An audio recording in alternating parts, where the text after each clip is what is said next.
Jaden is a TikToker. Jaden yatuleetera engombo ku TikTok kuno. Kavubuka ako ennaku zino abadabeera ku mikutu egy'enjawulo egya YouTube bamostinga wetwogerera yabadde ku interview emu n'agamba omusawo yamugambye abulayo ennaku 3 emyezi 3 3 months ndowooza kikyo ekiri oli bwaga nti obulayo emyezi 3 ng'omusawo yakikugambye kitegeeza ki kiba kitono nnyo eri obulamu bwo. Ekyebuzibwa omuvubuka ono mumanyi Ssaalongo bamuyita Jaden wa ku TikTok. Ndowooza bwe nkuzanyirayo kanoonye wano akagundi ke obumu ku buntu bw'azzaakola bwe nkakuzanyira oyinza okumutegeera. N'ekirala bamami Jaden ne baddadi Jaden nga muleeta wa Jaden mu byalo olimi lwamuleke mumuleke mumuwe mulukendeeze ffenno tuli bize. Jaden akwe bakakumba muleke agala kuba koko kiti muleke. Omutegedde Ssaalongo muvubuka yoyo bamuyita Jaden si ye Jaden naye erinnya lyamukalako olwokuba nti yakola engombo naye amanya ge ye Timothy eddala yani Kiyingi. Wetwogerera essaawa zino abadde alwanagana obulwadde bwa sickle cell bamugambye bagenda munuunamu obusomyo baba nti bamumukyusiza busomyo mu myezi 3 obulamu bwe tuyinza obutaddamu kumulaba. Beetaaga obukadde obusoba mu 100 wetwogerera era kampeni yatandise okuba ng'egenda mu maaso wenjogerera nga gwe omutegedde omuvubuka oyo kabadde popular kati oni wasaayi mu kaseera kano ke kaseera ensi we yeetaagira Ssaalongo Crown Japan mu mbeera eno tuyinza kuyamba ty omuvubuka ono. So kakati nganzi Ssaalongo munoonye miliyoni 99 akakadde ngenda kawaayo ku bukadde 10 bwe twetaaga akakadde nkaleese tunoonye 99 Ssaalongo tuwadde akakadde kamu bannange wetwogerera Ssaalongo atuwadde akakadde kamu ku nsonga ezo. Omukulu lwaki tetumuwaayo ku bugalo bannange obugalo obusiima tunaabuwadni bannange.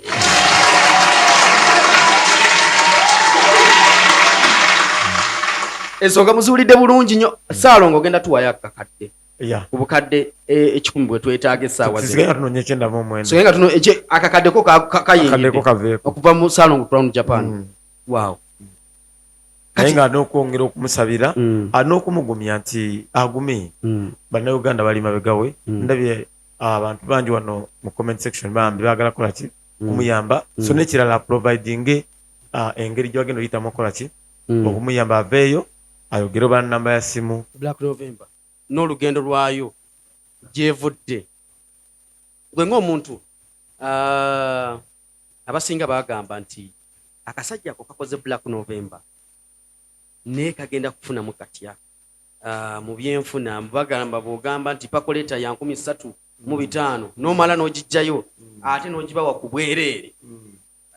batandika okubuuza gwe nga Ssaalongo nannyini bizinesi ebintu bibandi bagambye nti abamu bibasuubula eri obukadde n'obukadde sente nyingi ng'obigabira bwereere obifunyeemu otya? Black November gwe nga gwe amagoba mwegali ng'oggyeko okuddiza abantu Ssaalongo. Kati amagoba gabaddemu naye era twatugaddiza ki kwanja nkubuulireyo Mr. Matola omwezi gumu myezi 12 fena kyofiirwa mugenda kumpagirira omwaka ogujja paka era mu gwe11 era abaddizi so business era naliko wano neŋŋamba abantu buli lwokola bizinensi ng'otunuulidde magoba service ng'osobola okulemererwa osobola kulemererwa nti bizinesi erimu ebintu biwerako ebisobola giyimirizaawo amagoba eba bonasi bizinesi esooka kuyimirira na kasitoma ne bweba erina kapita eyenkana kyanga terina baguzi ebigwa so kasitoma yabeera pira enene muki bizinesi. So bwe tuba kasitoma badde bajja tubayise tubakase ne bajja tugulako then once in a while tubadizaayo kuki kukantu bakola kino ne babeera ku tuba tumuntu yavanga ali yetaze pakoti y'3,000 n'agifuna kati ali buki ali bulungi ayetaga pressure cooker nga ali ku mitwalo 2 n'agifuna ku 12 aba bulungi. So tetwatunuulira nnyo magoba wabula ekigendo kyaffe ekikulu kyali kyakuddiza bakasitoma buli yali atumanyi batana babadde waggulu. Okay,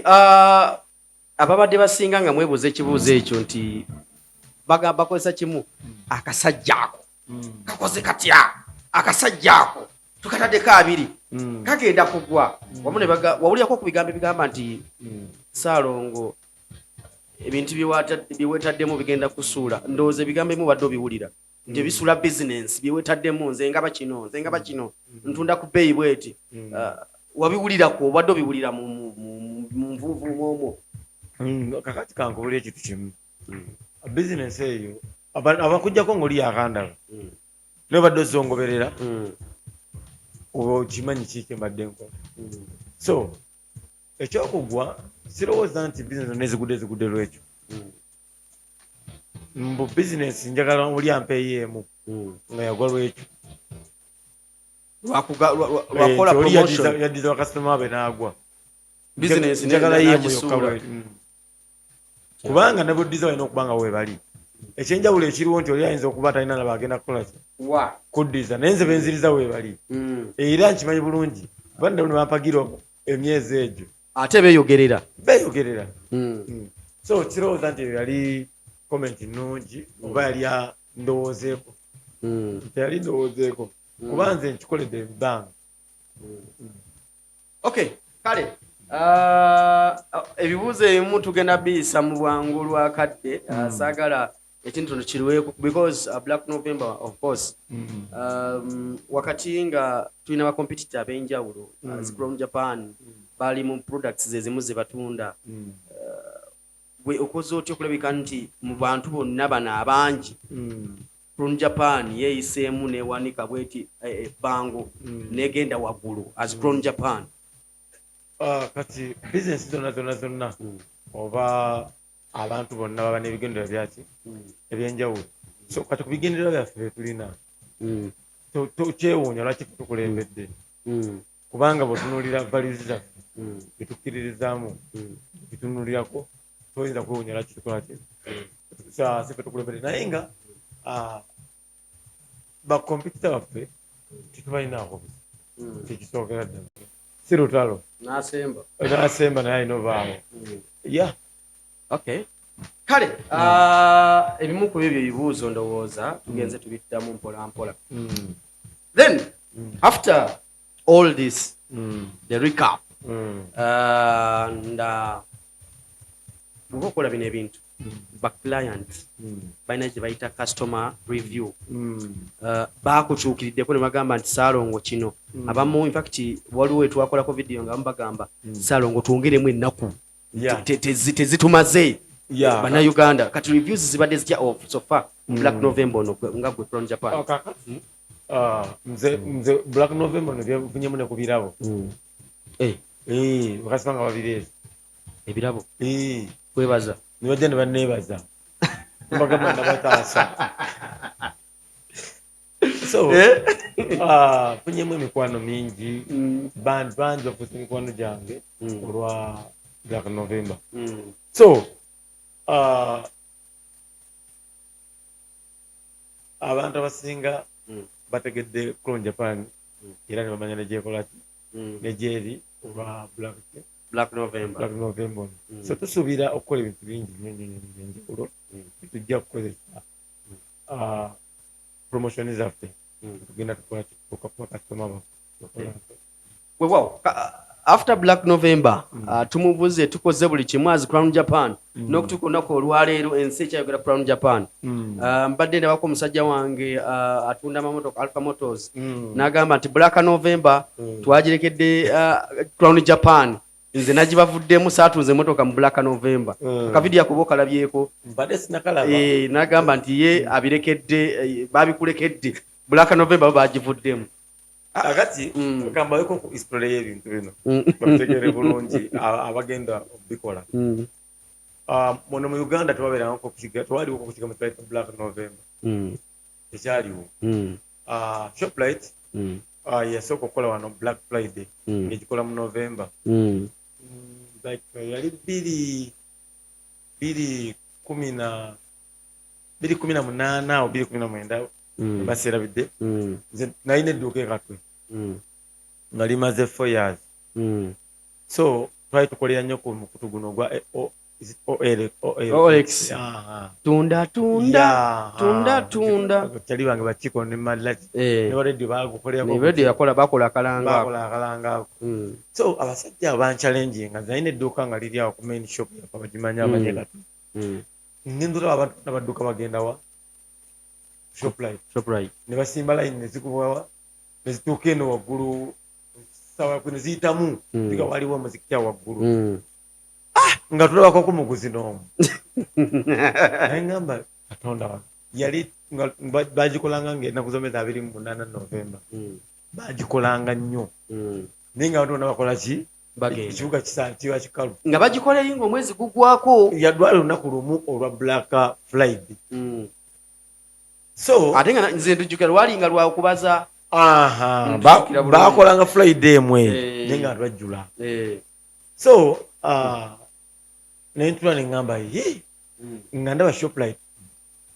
company nene nnyo tosobola kulanga Black Friday nawe n'olanga ne mumalako nayo tekisoboka so ne ntula ne ngamba no bw'aba nga Shoprite akola Black Friday fika tukole Black November yenna okuva nga lumu paka nga mmeka paka nga asatu paka nga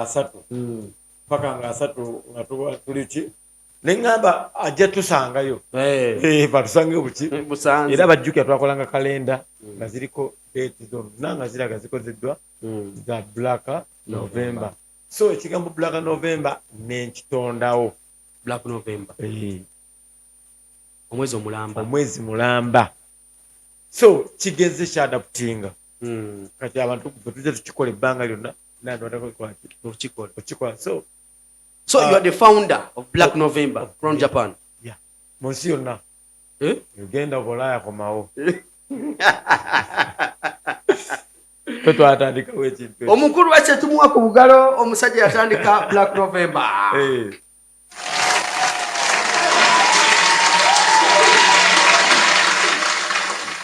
kale tukyagera maaso ensonga muzulidde bulungi za Black November batuliza dakika ziri 27 zokka ezakegana ssaawa 5 ez'ekiro kyonnaku olwali lunaku lwa Monday 1st December omwezi guyingidde nga bwe nagambye nti Black November from Japan yatandika ng'ennaku z'omwezi 28 October nga tuli mu lumu December sigiriza ne kasajja kawanise ebbaawo nga bulijjo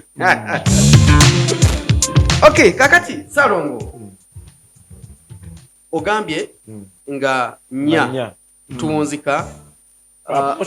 promotion zonna nga zibadde zitambula okuva mu Black November bwe tuwunzika nga nnya kyekiriwaawo naku olwo kakati nga nnya nga bagambye tumaze tutuukirira kampani ez'enjawulo ez'amaanyi tugambyeko ku Hisense eddi ekyoludde twadde twatandika promotion yetambula otuga giro nkingenda egenda official ebintu bigenda kubeera ku discount ku nga nnya then Hisense twamutuukiridde tisero waali then Black Ark alina keto gyaleese nungi nnyo badde Black Ark ono wafu wa TV business badde ku mitwalo 6 kugenda giwera ku mitwalo 2 Black Ark mujja giraba mugirinde mugakola ki njagiraba ate nga games zonna nga tuzikola like Black November ne Alibad zigenda kukoma buli company egenda likola eyaayo naffe ko ntujja kukola eyaffe nezonna zigenda kukunganira ku Japan kutwe brands ezo zonna zigenda kubeerawo then tulinamu packaging ya cashback naye egenda kukoma okunaku olwokuna cashback eginyonyola abantu sana kati abantu abasinga ndo tebagitegeera naye tukola cashback like osobola okujja n'ogwa TV emitwalo aga asatu kati waliyo omukisa ku nnaku z'omwezi nga nnya ogakwata emitwalo asatu gonna bakola ki ne bagakuddiza n'ozeewa nga TV ekitwalire bwereere kigula era bagenda beera hotela wali ng'eddiza abantu sente zaabwe ogiguza emitwalo asatu bw'oba olina voucher ya cashback ogenda wali ku counter ne bakuddiza emitwalo asatu minutes TV oba ogifunidde bwereere naye kati ennaku zino zonna zibadde mu Black November abantu bakumpi badde basuula ku Crown Japan ze sinebaka ku mwezi gwo nabadde ne bakasitoma tugenda okuggalawo wansi awo ng'abantu we bali nga balinze Alibad era nga tubeerawo nabo era tugenda beera ne Alibad mulundi gunera yes nga nnya tulina Alibad ekyenjawulo nti luli zibadde entono nenga buli company yatuwadde product kola muki kwale bad buli company zatuwadde company product aba TV aba fridge aba pakoleta buli kimu buli company yatuwadde alebad sigeza nti alebad ekyaliwo zikyaliwo nganya butugalawo promotion yonna kati oliwaddembe okusigala ng'ogula pe ekyali wansi naye kasituka closing official wali ebintu bisinga bigenda kulabika ku lunaku okay nga Salongo nga tumuzika promotion zino zonna December ayingidde nga tumaliriza bino byonna Black November December ayingiddewo kati December mwana yagamba December twamunafuya December kati tulinawo ki Salongo after all this byonna nga biweddewo December tina plan tujja tugibanjulira essaawa yonna kyomanya tetulekangako bantu nga buli omu tafuna kyakola ki kyagala enamba esinga obunene ebadde efunye ku bintu bya life November naye tufunye demand ey'amaanyi yetaaga ogw'ebintu mu December so tugenda planninga tujja kuba tubabuulira mu December. Okay, Salongo bino byonna bibaddewo obadde okuŋŋaanya enkuyanja y'abantu n'ejjewo n'esimba line ng'egenda osuula akalulu kitegeeza nti mu Uganda wano buli mukulembeze yandyegombye okubeerako n'abantu bwe batyo because twasemba okubeera ku Crown Japan awo nga line ziva eri ku bitaala wansi n'eziva ekibuye nga bagenda mu Crown Japan buli muntu yandyetaaze ku masanyalaze naddala bakulembeze kino kintwala wano Salongo kuhaga amasanyalaze gonna g'olina banabyabufuzi bangi beesimbyewo banoonya amasanyalaze gwenga gwe simanyi oba ogenda kiddamu otya asimanyi oba baagala amasanyalaze gwenga gwe nga gwe mu mbeera eno yonna gye tulimu bannayuganda bagezaako okulabika nti beenunula gwe ogwawa ku byobufuzi bino bye tulimu wakati nga tubolekera akalulu kava wumpitewo bano booguza be balonzi ate b'osimbya line balinga bakeera okusuula akalulu ku makya tugenda kukola tutya bagamba amugende mulonde okulonda kusalawo ebintu bingi amugende mulonde nga nange bagenda okukeera ngozi wanda akalulu kalinga kakyama kalonde mugende mulonde kyekika kiyinza obagamba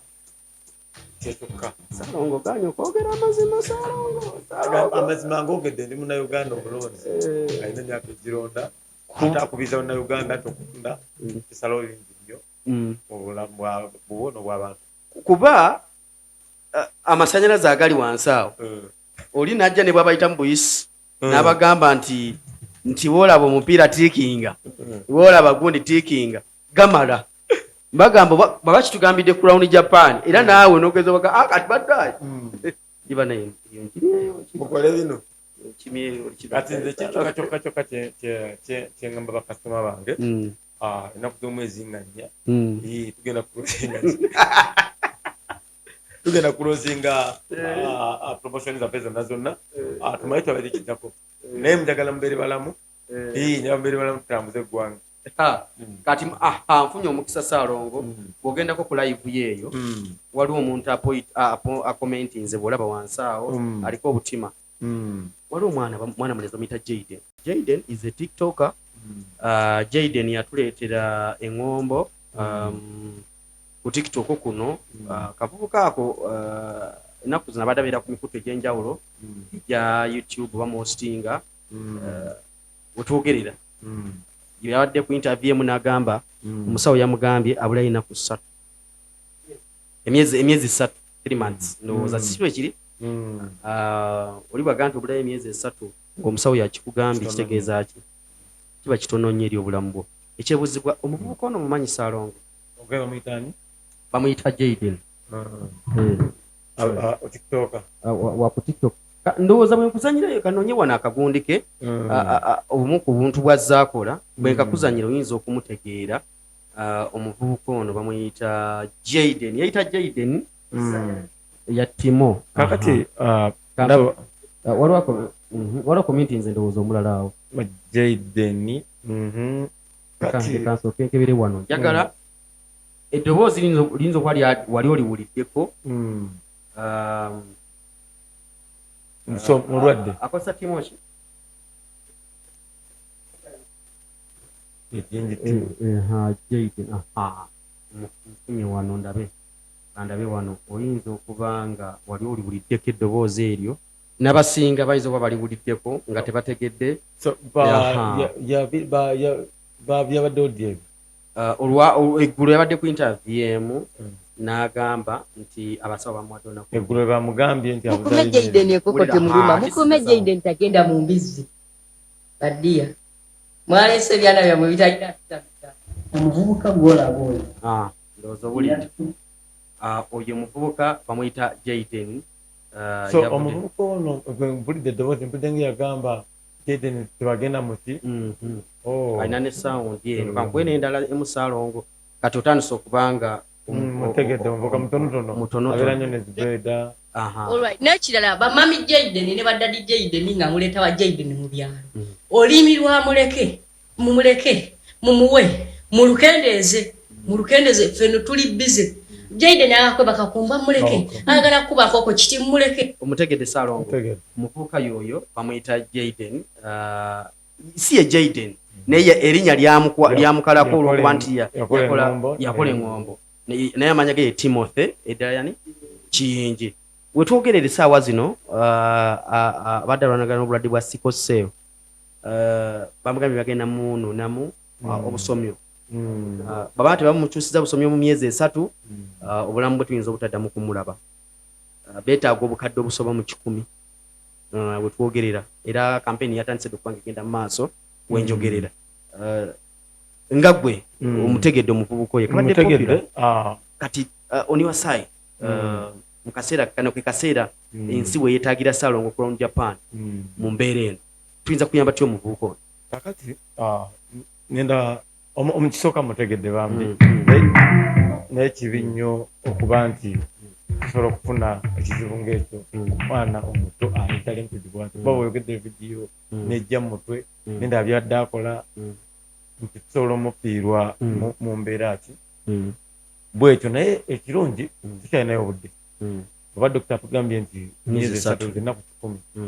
yene wetubanga tukuŋŋaanyizza emiliyoni emu buli lunaku zigenda okuva emyezi okuwerako nga tukoze ki sina kituuse n'ekirala tukubirize gavumenti ensonga nga zino eyambeko kulaba nti etereeza ebintu ng'ebyo kyabaana tolina okufiirwa abaana bangi we bati bwekyoba omanya nti kati Jaden alina omukisa waliwo chance eyambibwa wadde nga tewanabakola kubaawo naye engeri gyali nti amanyikiddwa yakisoma nti buli muntu yenna agenda kuba yakoleki amwogereko tomanya oyinza obaawo chance ntasobola ki omwana naye waliyo bangi abatasobola naye naamumanyi so abagwe kikwatako balabe embeera eyo nti ebintu ng'ebyo so bitaasa kubaffe bannayuganda so Jaden nze Saalongo sirowooza nti yalibadde nkola Uganda tusondera omuntu naye ate kyekiriwo tulina okukola ki okukola nti twataddewo enkola ddala gavumenti yataddewo insurance ku bintu ng'ebyo ku damage ng'ezo nti kati omwana ng'oyo alina okuba insurance fenna nga Uganda tulina obeera mu singa ekitu ng'ekyo kiba kitubaddewo tulina nga gyetukikwasaganyamu nze waliwo omusajja omu yaŋŋamba ne bwe naalibadde nze wano ne banga bagenda kuoperatinga ekiro 6 baagala $5,000,000 oyinza okufa nkubuulira amazima ne bagamba nti twagala $5,000,000 essaawa zino kazirimeka saawa 6 tuzaagala ssaawa 7 ogw'ekiro bwe tutakulongooza tukeera baziika omanyi nti tufa abantu abangi aye tufiira ddala so ku lw'omulanga ogwo genda nawe kuteeka ettaffaali ku mulanga guno nga nkoola kubanga nange ssebo nyina eddoboozi amaanyi okukoola bannayuganda fenna tusitukiremu tuyambe omwana ono kuba buli omu yali anyumiddwa ku mwana ono kyakola ki kyakola nze abakasoma basinze okujja okutuwagira mu Black November bandabira ku ki TikTok era nebanyi byakola ki bambangamba n'okuŋŋamba Saalongo tetulina ngeri tujja kusobola kukola kivulu katujje tukole ki tukuwagire so nange ngenda kukozesa eddoboozi lino okuteekako omukono okukowola bannayuganda miliyoni 10 nnyingi naye tubanga ffenna tusazeewo tusondereko omwana ono tusobola okumutaasa so kakati nganze Ssaalongo munoonye miliyoni 99 akakadde ngenda kawaayo kubukadde 10 bwe twetaaga akakadde nkaleese tunoonye 99 Ssaalongo tuwadde akakadde kamu bannange we twogerera Ssaalongo atuwadde akakadde kamu ku nsonga ezo omukulu lwaki tetumuwaayo ku bugalo bannange obugalo obusiima tunabuwadni bannange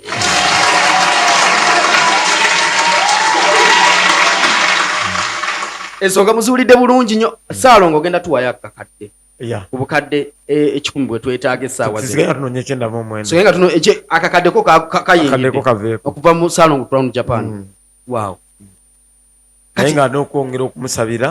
n'okumugumya nti agume bannayuganda bali mabegawe ndabye abantu bangi wano mu comment section bambi baagala kola ki kumuyamba so n'ekirala providing engeri gy'agenda oyitamu okola ki okumuyamba aveeyo ayogere oba namba ya simu bank account oba abantu bagenda okutambuza nabo campaign eno okola nti tukola ki tusavinga obulamu bwe kyemmanyi muyamba wow that's great banaye bwe twogerera bwatulaba essaawa zino ku mukuto gwa Crown Japan nene wange ssebo abantu kyatabye edda babadde eno nga bakulaba ssebo kuyanja yabadde kunoonya ebibuuzo biri eno badde bataase documentinga nga temwogera ku Jayden banaye ndowooza tumwogeddeku ensonga muzuulidde bulungi twongera n'okumuteeka mu mikono gya Katonda asobole omusuusa omuvuko yabadde ayogera ebigambo ebyo nempulya nga binkutteko yagambye Zubeida namugamba nno golaba ina emyezi 3 nasose kukiraba sitakitwala nga nengamba ate olwokuba nti ye bambi musajja wattu kirabika atandise waliwo otuuka nga weekyayi otandise okwekyawa yakyogedde nga alinga agamba tewali kyakukola emyezi 3 mukama bw'aba nnyambye era bwetwogerera bw'ogenda ku mikutu egy'enjawulo olaba nga fundraising yatandise dda era ngenda kubanga naye mwenyini ampadde tugenda okuba nga tuyita kambasomere just kunamba katono nnyo tulabe ensonga bwe zigenda okuba nga zitambula bambi musajja wattu tulabe nga tumuyamba mu ngeri yonna obulwadde bwa sikosera obumanyi Ssaalongo abasinga bagamba nti batuuka myaka naddala muvubuka ono gyatuuseemu yaabo wetwogerera agituuseemu enamba y'essimu esookerwako eri 0762534032 eri manyaga Nalubowa Harriet Nalubowa Harriet then ene tugenda ku 074551 bano bakoze mistake mu post eno wakati olaba enamba eyo Ssaalongo wansi awo awali kutundika Airtel oba 07 balina ke bakoze 534032 wali wansi walimu MTN wali MTN mulimu era ya Timothy ate nga enamba impozi leta njibasomere banga yiye leka mbasomere enamba ya Timothy nyinyi basomere enamba ya Timo bamuyita Kayanja Timo bagenda mu operating saategedde naye tujja kuba tumanya mu maaso awo tutegeere linda katono Ssaalongo ndowooza katambike kano sokutuuliremu katono nga nyumiza Zubeida emyezi 3 ande emyezi 3 yampadde waliwo test nakoze ne bagamba gondi zitagukyusa bone marrow ezange so zitagukyusa oli serious oba tusanga serious padde emyezi 3 naye tikingana tamu padde emyezi 3 so zikyusa naye nabazeemu nga jinza owera emitwalo 3 gya $, ate zimbadde sirina so kino esooka nkivaako oyagala tuba nanze babbe mbatwalewo so serious bagenda kukyusa bone marrow naye sofa sinafuna ssente anti kati tukitandikeko kati so far omusawo waba yagambye kati okyeta so far it is 3 months babadde bazikyusaako lwaki batusinga bageza banga bizana So Nairobi simanyi wabazeebazeemu omusawo yabazeebazeemu nze yabaze okubajjuka ey'omukusawo akuwaliza ati n'akuleka tobamanyi wabaze esatu wagibalidde mu ddwaliro ki nga ngenze mu America. So naye ne Nairobi olaba oti olaba engeri gyayogeramu mu mbeera ne Tony mwayogerera olaba nga alinga omuntu yagamba kijja kijje sente na nnyingi tekigenda soboka banze natu oyo golaba kyenina ekyafaayo kiri kimu nze muntu yasooka omuteekamu kamera nemukolako interview kola engombo ya Jaden bajje mu kyalo kati abantu ne bategeera nti akavubuka kasobola okwogera ne batandika okukakyaza ku mikutu egy'enjawulo era interview eyo yatambula nnyo nga tuli mu biseera bya ssekulu ndowooza bwe twakolera interview eyo so Salongo waliwo abantu bali wano bagamba divorce man thanks for the topic kitukutteko nnyo webale nnyo kubanga otuweereza so bali kubanga mutukubirira mikono gyaffe so ekisookera ddala on the contribution Salongo atuwadde $1 million ate Salongo yatusuubiza nti n'abawagizi be abamufollowing abantu abasoma 5,000 bw'obakoola n'atuwa 2,200 batuwayo 2,200 nga zigenze ku nnamba ey'essimu gy'obagambye sente ziba nnyingi nnyo zibaako gyezikola ki kyeziyamba mbadde nyamba basomera enamba ya Timo eno yennyini gyembadde mbagamba wali 0762534032 badde baleeta manya ki Kayanja Timothy ndowooza nalubowa Harriet yemu yeino gyakozesa kyaka eri manya ga mukyalo ono kati gye bakoze ng'eyo mutindi balina ogitereezaamu mu bwangu n'obunnambiro akasajja katutukataase naye nga Salongo tuyanzike kale kaakati ngenda okwogerako ku bantu abalala ab'enjawulo benkolagana nabo tulabe engeri tuyinza okukolamu kampeyini eyo taase Jaden mbadde nsaba mufuneko wano abaana mufuna mbadde njagala mukubireko wano direct twogeremuko oba mutegeeze nti Salongo ebintu ebimu abigonza obulamu bw'ensi eno yabugondeza ddala obulamu obulimu ebyokuyiga bingi mulimu ebizibu ebijja nga bijja mu nsawo yo wawo n'ebijja nga tebikola ki tebisobola kujja mu nsawo yo naye mu byonna tusigala tuwanisa emikono eri Katonda era kino kigenda eri abantu mu bulamu bwa bulijjo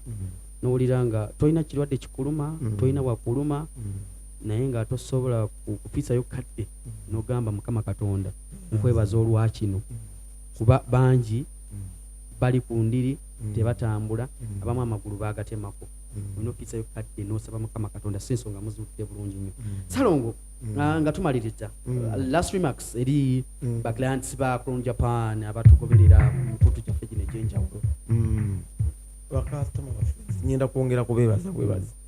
mwebale nnyo buli bwe mbaganye mujje nemukola ki nemujja olumu neŋŋamba nakomawo ojjukira nga bakamala okujja naye oba olyanga wakoze ki sigenda kulekera awo kubeebaza wabula ku lwolunaku nganya December olwo ebyenjawulo bingi ebigenda obeerawo tuwedde tugezaako buli muntu agenda okujja ku Crown agenda vawo ne t-shirt ya Crown buli agenda okujja kugezaako nga bwetusobola tetumanyi nnamba ki egenda kukola ki naye gati just imagining emitwalo 55 egyo gizze gyonna twalina bali mu t-shirt nga nyingi be bagoberezi baffe nze Salongo olunaku alwo abantu we basimba line yawo neva ku Crown Japan negenda paka ku Queenizibwe nedda negenda ekibye neyetula paka ndowooza ali egenda ku Freedom City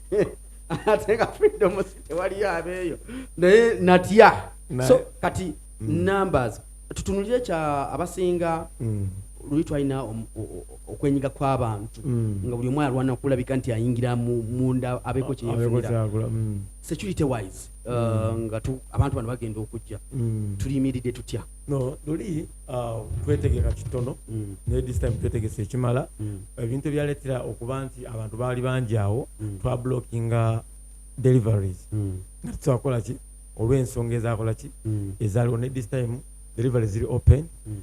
then n'enteekateeka yennyini ekyukamu nnyo nti luli abantu batono abali bakola ku bakasitoma netwongerako ennamba neyongera obungi then security tulina kyembako Uganda Police yabeerawo day by day tulina babouncer babeerawo then tulina ne ttiimu eyakola Japan Katwe okugezaako okuyamba ku bantu so bwekera bukeezo gye this time ogenda kugula buguzi nti otambula okoleki ogende ennaku z'omwezi nga nnya so banaye abatulaba basabadde mutulaba ku mikutu egy'enjawulo abadde batukubirira ku TikTok decide ebimu ku bibuuzo Ssaalongo bannange agambye ono musajja wange wa CBS bamuyita Brandon Shafu agambye Ssaalongo ba influencer nga atwerabira nedda gwata nabakujja ekiri ekitebe kiriko buli muntu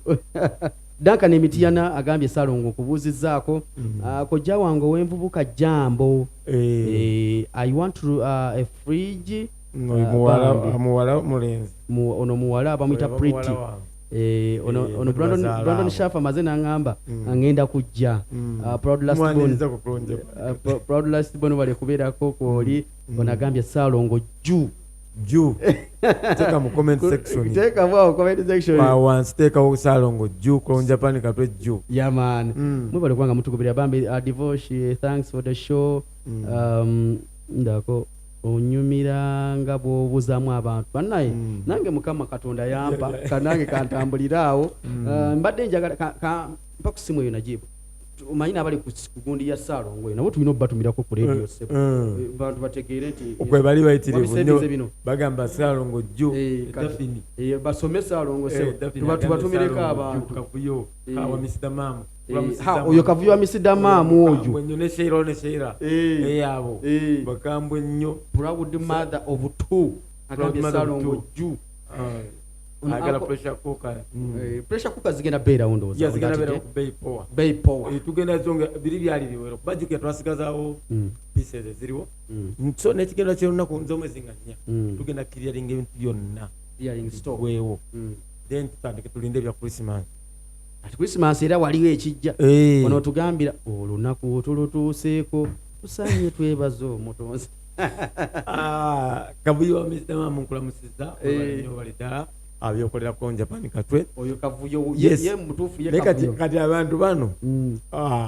mukibale ngenda kibalekera wano njagala otememu bateme video basiteme temeno video njagala mumpe promotion yaffe ya Christmas tugitume erinnya ki erinnya linasinga olungi tulikozesa nga naye weewangulira ekirabo okuva mu Japan Katwe promotion ya Christmas tugitume erinnya ki bannange mutuwe erinnya erinasinga tujja okukozesa ate tukuwa ekirabo kyekyamaanyi okuva mu Japan Katwe Ssaalongo sibula abantu tuve wano ngenda nsooka etumireko ndowooza batumire malemba siibule wale bastreaminga ku www.rockfmug.com okusinza okuva mu nsi ez'enjawulo kandabe wano saava kyendaga wano anti system eba erina okukulaga wano nti waliwo abastreaming okuva mu nsi ez'enjawulo kati bakulaga listi y'ensi abadde bastreaminga tuna mikwano gyaffe United States bastreaminga bali Germany bastreaminga babaddeko system eba ekulaga wano buli kimu nga kitambudde bw'osookola online no ordering ebintu nobisanga mu December wano ng'okomyewo enamba y'essimu Ssaalongo gwe basobola okukolera orders abasinga enamba z'essimu enamba nnyingi zwataddeyo nayinza okuwaako ezimu waliwo eri 0700 78 62 33 waliwo n'endala eri 0773 ezo enamba za Japan Katwe n'endala kwe ziri ku page yaffe ojja beera okola ki osogendako n'ozifuna so ngenda kutumirako katumireko ku bakozi bonna bako Japan Katwe omanyi kukulona ewaliyo ekintu kimu ffenna tuli bakozi nange sebo nafuuka mukozi tusinga na buvunaanyizibwa kati Divorce alina obuvunaanyizibwa bwe nange nyina obuvunaanyizibwa bwange so kitusinze otufuula b'amaanyi teriyo boss ffenna tuli bakozi buli omu mukozi batumira mwenna ntumira delivery team mwebale nnyo mulimu gwe mukola tulina team endala etestingira customer baffe ebintu kulembera waawo yanga akola omulimu gw'amaanyi okugezaako omanaging abantu Muzee Kizito technician Kizito jotumyako mu Sudan stickman mu Sudan abeerako awo nga updatinga prices jatumyako team gyetukola na bo content Black Sugar Bobishan Wachukamba Nalongo Vanessa Kayira Sireya basajja bafa ku kamera ba Jaden babeerako nnyo ne Gibbs abeerako nnyo ku kamera ne sawa zinali ku kamera no kwaita tudde ali ku kamera Erikije bali ba Akramu n'abano bano balikola nabo emirimu gino jatumirako timu yaffe empya yakulonja pani katwe kabiriti yakayingira waliwo timu empya tewagirabye egenda okugira egenda kukola ki muli abaana mujje mulabe ku baana abagenda okukolako obulungi nnyo yabakoleko mulimu nabekiwala bakira Grace wali naye mwali mulimu Mariam wamulabye Anita abaana bangambye amanya nga nakakutte manguze nange simanage yawo sinabamanya so sijja kuva wano nga situmidde ku mukadde wange maama kulamusizzaako nnyo mama Kadija gyali singo gyali ebukomero nzijja mpozi nawe oli munasinga nze ndi munasinga nange nanti waffe wali mitiyana oweterawo wabigalo noddawo ly ebutega oba otuuse ewaka munasinga munange kandowooza olaba yensonga lwaki bagamba tulina ensonga lwaki ffe tukolagana tulina ekitugatta banasinga b'ensonga embeera bwetyo bwegenda okubeera tugenda kuba nga tusukawo naye nga Nalongo okutumidde Nalongo okutumiddeko waliwo ogendera bitaani abaana bano abakola ki abavuga emmotoka zaffe ezakonja batumiddeko Ssentongo wadde okyakalanya okola omulimu gw'amaanyi nnyo nnyo njatumirako batali baffe batubeera nabo mirimu waliwo Saalongo otera omulabaawo Saalongo nansubuga eduuka eri katwe butali wange nkutumiddeko nnyo nga tonaba kuva wano Golden S obwedda anemeddeko wano ambuuza hisensi 229 singoddo zigenda kujjanga nnaku z'omwezi nnya ziri out of stock naye mugenda gisalako baatukonfaminza bayisense zigenda beerawo so oli waddembe okutereka ki ensimbi ono agambye nti erinnya lya promotion tugambe Christmas bonanza mutuwa amanya ag'enjawulo tulondeko ono agambye Christmas festival season katwe ambassador December sijjeke Christmas bonanza banji wano waliwo nangambye Christmas festival season manya mutanso gaweereza ono agambye kaninde ono agambye ate agamba ku fridge license wano kusaidie ne wange kale Saalongo ndowooza abantu basibuli wano tubagaliza ekiro ekirungi tugenda mu ssaawa 6 tubala eddakiika 3 z'okuba nga tuyingira olunaku olulala olwa 2 December era nga tukyali mu Black November era mbagamba bwofuna obudde yita kulon Japan katwe TV bangambye enzize eza tiseero naye nkyaziremezaawo ku dduuka bangambye promotion ziddeyo naye nagambye nze ate tebannakola tebanafuna paka nebaga bamu bagamuze eno naye nze bakasoma ekyabaguza so ofuna akadde etawo genda ofune ku TV za tiseero eza layisi zikyaliwo zenaganya zizaayo muje muzigule muzimalewo ono agambye nti Saalongo agabudde kale katubasibulire wano bannange katubagaliza ekiro ekirungi ku ddakiika 2 zokka ezibula kubanga zigenda maaso okusaawa 6 nze kambagaliza ekiro ekirungi wala ngambye akayimba aka Merry Christmas ne mutaka kukuba mugenda banyiikira munnaayo akayimba kaawo